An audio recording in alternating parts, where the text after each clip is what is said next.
time. When I wake up in the morning, I roll up and count my money. I'm so wavy. Hello guys, welcome back to the channel. It's been a while. I haven't posted for quite some time. I think more than 2 years now. Yeah, I went through major life changes. I'm not in Kenya for one. Yeah, I had to travel for various life reasons. So, and maybe today I'll talk about them as we go on. So, as we all know, thousands of Kenyans every year or every day uh, leave their country, leave their family to go and look for better opportunities out there. And today I have a guest, a very special guest, who will be talking to, and he'll be giving his side of the story, what happens throughout his migration story. And maybe one of you, an aspiring traveler or an aspiring immigrant or expat, as we would not call them, we learn one or two things. Currently, we're in UAE. That's where we live, or that's where our guest lives and works. So yeah, without further ado, I'll let our guest introduce himself and tell us where he's from in Kenya first as we begin. Then we'll go on from there. Karibu sana. Hello guys. Yes, my name is Evra, or most people know me as Evra, but my name is Steven Kamau. That's what's in my documents.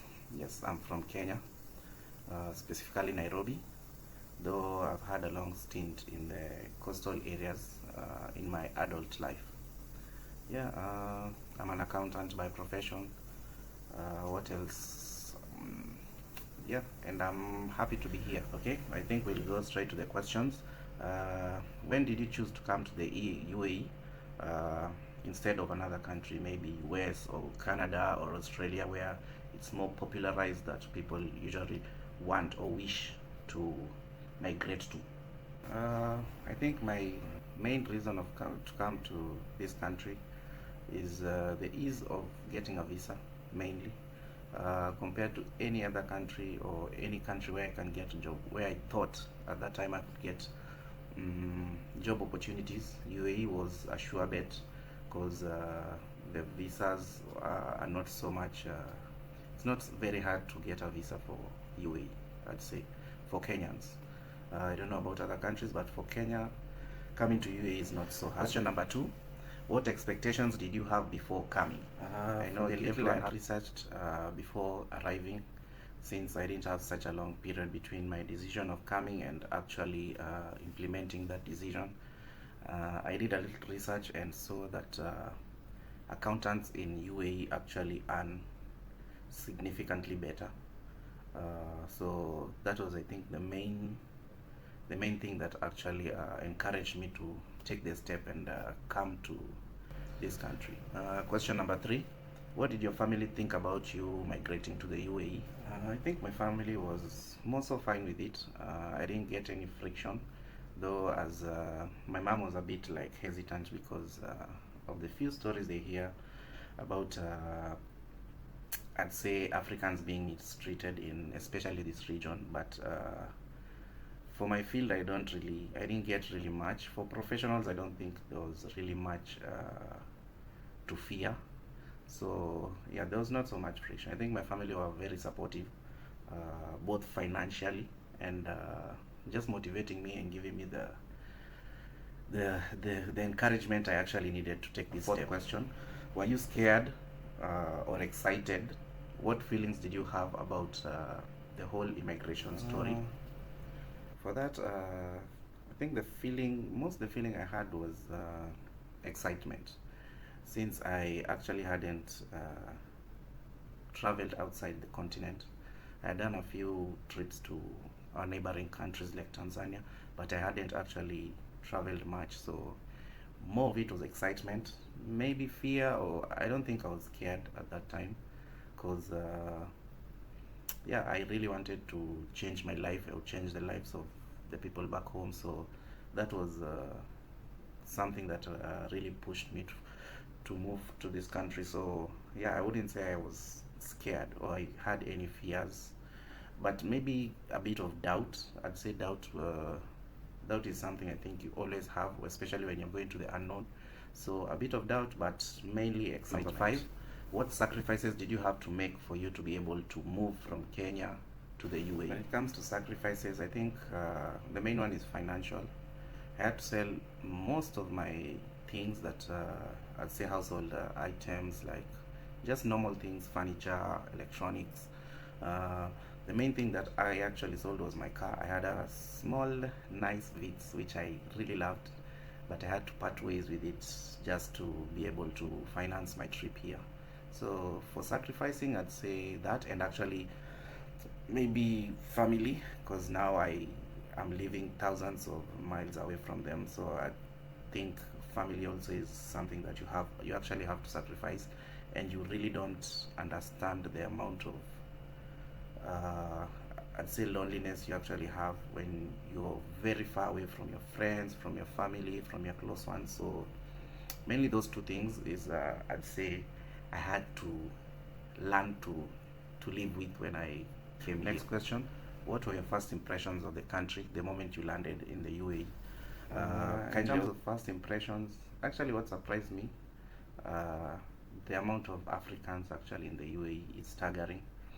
I think the first day, or the first moment I landed, I saw so many Africans, so it really helped me, because I thought when I landed I'd just meet Arabs. So the moment I landed in the airport, there were so many Africans, so many Kenyans, so many Ghanaians, so many Ugandans. So it felt nice that there were so many people like me who are here. So for first impressions, I'd say that was definitely something that surprised me, that I didn't expect when I landed. At least mention a few things that really surprised you when you landed, other than meeting a lot of Kenyans or a lot of Africans per se. I'd say the order. From the first time I landed, like, the country is very orderly. Like, people were queuing, people were waiting, like, it just felt orderly, like everyone was doing what is expected of them during that whole airport situation. So yeah, it was nice. Order is always something nice. And also the stewards, they were very nice. They were able to actually help me. I don't know if they were stewards or just people working in the airport. They directed me to where I could get a SIM card, because I didn't have a local SIM card by then. So yeah, it was nice. They have Wi-Fi in the airport, so the moment you land, you can actually communicate with your people back home and tell them that you landed safe and you're good. Yeah, I think surprises is just the orderly way how things are run, or things were run then in the airport. Now to the juicy questions. The next question is, what was your first salary in the UAE? My first salary, I think it was a little below 2,000 dirhams, which in Kenya it might sound like good money, but with the way life is here, 2,000 dirham is actually nothing, because the cost of accommodation takes up almost half of that money. So yeah, it was hard. For my first job, life was pretty tough. I couldn't enjoy the Dubai. I could only just see it when I'm going to work and coming back home. So yeah, my first salary was very little. That's what I'd say. But we all have to start somewhere. Did the salary meet your expectations? Did it meet my expectation? Definitely no. As I said, when I left my country, I had very big expectations. I thought I'd earn more than what I was earning back in my country, and significantly more. But what I came to realize is that once you're here, you have to actually start from zero. Grinding is hard. So, and most jobs usually will take people with local experience or UAE experience. So yeah, it didn't meet my expectations. It was like I was like working for free, honestly. So yeah, it was not. What kind of living area or accommodation were you able to get? In terms of the accommodation, how can I describe it? It was quite underwhelming. I had to share in my first job. They provided accommodation, but now we used to stay like a group of guys in one room, where the room had 4 bunk beds, meaning we used to live uh, 4 guys. Yeah, we used to live 8 guys. Not sorry, we used to live 8 guys in one room, where we'd share the space, and the space was not so big or so large. So yeah, it was tough. Accommodation in UAE is too expensive. So if your company is able to provide accommodation for you, even though the accommodation might not be as per your expectation, if you're not earning good money, I would actually recommend you to just save your money and stay in the accommodation that the company provides. You'll be able to save a lot. And yeah, so accommodation wise, not so good. They were like labor camps, I'd say, where a whole building is just like thousands of men living together or dwell in the same dwelling area, sharing bathrooms, washrooms, clothing lines, kitchen spaces. So yeah, it's just like a boarding kind of accommodation. Yeah, I think that's the best way to describe it. What was your first job like? So my first job, as I said, since I didn't have UAE experience, unfortunately I couldn't get an accounting job then. And since my visa was expiring, yeah, usually I came with a visit visa, which is usually you can get a 30-day or a 60-day. So I got a 60-day visa. Tamaked, couldn't get an accounting job. So, and I didn't want to go back home because that would mean extra cost of getting a new visa. So I just had to take whatever that was available, which was a warehousing job. If you know warehousing, it's yeah, just logistics and stuff. So yeah, that was my first job in the UAE, which was a really tough job physically. Long working hours. I think we used to work between 10 and 12 hours, 6 days a week. So different shifts. So in one month I'd be in the morning shift, another month I'd be in the afternoon, another month I'd be night shift. So we used to be rotated as per the company's wishes. So yeah, that was my first job. I wouldn't mention the company due to obvious reasons. So yeah, I was a warehouse associate for that was my first. Describe a few culture shocks that you got in the UAE as your first timer. What kind of things did you see that you usually didn't find back home in Kenya? Culture shocks. I think the infrastructure is one. Uh, Another thing I'd say is in terms of safety, I think UAE is one of the safest countries in the world. Uh, Compared to Kenya, I think UAE is miles ahead when it comes to safety of their citizens and their residents and their foreigners and their tourists. I can count the number of crimes I've actually heard of since I came to this country. I don't think they are few and far in between. So I think it's one of the safest countries. You can walk anytime with your iPhone out or with your devices out. No one really bothers with you or even thinks about it. The thought of even somebody taking your items is unheard of in this country. I think I've left my door open and gone to work for a full day and come back, and nobody has even tried to enter or try to take any of my, just still like, crime here is non-existent, honestly. So safety is really something that big up to the whole UAE system and the government on really making sure that everyone feels safe wherever they are in this good country. Another culture shock, I'd say, there are a lot of immigrants in this country. I think 1 out of 10 or maybe 20 people in this country is an Arab or is a Emirati. 1 out of 20. So be sure that you'll always be in a multicultural kind of situation wherever you are. be it in the transport system, be it in just places where people hang out, like the beach, like the parks. You'll meet people from all walks of life. You'll meet Europeans, you'll meet Africans, you'll meet Arabs, you'll meet Chinese, you'll meet people from South America. Like, it's just a whole pool of, it's like a mini world in everyone comes to UAE. Yeah. So, and there are cool places to visit. There are a lot of free places where you can just go. If you're into photography, this is the best place to be, because the landscapes and just the general space, or the general way the country is built, is really what's the word, photogenic. Yeah, so you can get, for photographers, this is heaven for them. What else shocked me?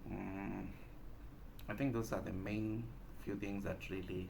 Oh, one more thing, and this I think is the most, something that I really think I love about this country, is taxes. Uh, Income tax is zero, or they do not tax income, especially personal incomes from salaries, or incomes from wages.